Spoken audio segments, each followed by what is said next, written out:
सबको जय मसीह की। आप सबका स्वागत है divine truth with Rajendra Kaur पर, जहां हम अपने खुदावंद के जीवित वचनों के साथ हमारे आज के वचन है उत्पत्ति 4 उसकी 17 से 22 आयत तक लिखा। जब कैन अपनी पत्नी के पास गया तब वह गर्भवती हुई और उसने हेनोक को जन्म दिया। फिर कैन ने नगर बसाया और उस नगर का नाम अपने पुत्र के नाम पर हनोक रखा। हनोक से इराद उत्पन्न हुआ और इराद से महूआल उत्पन्न हुआ और महलुआल से मतुशाइल और मतुशाइल से लेमेक उत्पन्न हुआ। लेमेक ने 2 स्त्रियां ब्याह ली, जिनमें से एक का नाम आदा और दूसरी का नाम सिला था। आदा ने याबाल को जन्म दिया।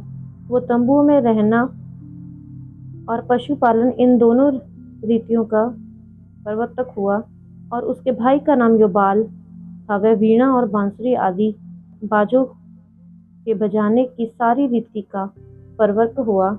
और सिला ने भी तुबल कैन नामक एक पुत्र को जन्म दिया। वह पीतल और लोहे के सब धार वाले हथियारों का करने वाला हुआ। तुबल कैन की बहन नामा थी। यह कैन ने एक नगर बसाया। जब वो परमेश्वर से दूर हो गया, जब वो चला गया वहां से, तो उसकी शादी हो गई और उसकी पुत्र हुआ। उसका नाम हनोक रखा उसने, और उसी के नाम से उसने एक नगर बसाया। ये नगर जो था वो पाप में जन्मे जीवन की दुनियावी उन्नति को दर्शाता है। इसके बाद जो उसका दूसरा पुत्र था लामेक, उसने 2 स्त्रियां ब्याह ली। ये दिखाता है कि जो पाप का प्रभाव था वो अब परिवार के बीच में आने लगा था। परमेश्वर ने तो आदम और हवा एक एक बनाए थे कि आदम हवा से शादी करे।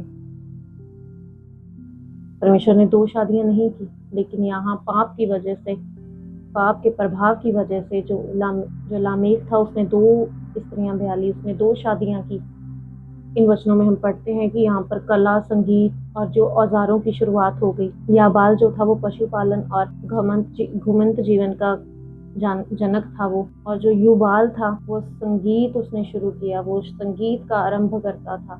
जो ताबूल कैन थे वो औजारों, धातुओं के औजार और हथियार बनाने वाले थे। उन्होंने इन सब की शुरुआत, पाप के बाद भी इंसान आगे बढ़ा, कला, विज्ञान, निर्माण किया उन्होंने, लेकिन ये सब ईश्वर से दूर होकर किया, पाप में रहकर किया उन्होंने। नगर बसाए जा सकते हैं, अगर परमेश्वर ना हो तो वो सिर्फ ईंट पत्थर ही होते हैं। ये संगीत, आविष्कार, औजार अच्छे हैं, लेकिन वो आत्मा को बचा नहीं सकते।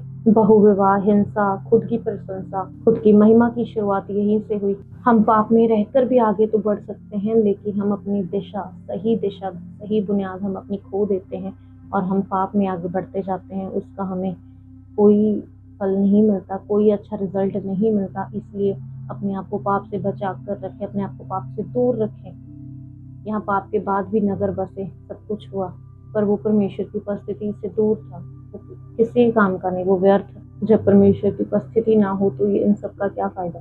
अपनी लाइफ में खुदावंद की उपस्थिति को बनाए रखें, परमेश्वर की उपस्थिति में रहें, खुदावंद के साथ अपने रिश्ते मजबूत करें। अगर वीडियो अच्छी लगी तो वीडियो को लाइक करें, शेयर करें, हमारे channel divine truth with Rajendra Kaur को सब्सक्राइब करें। तो कुछ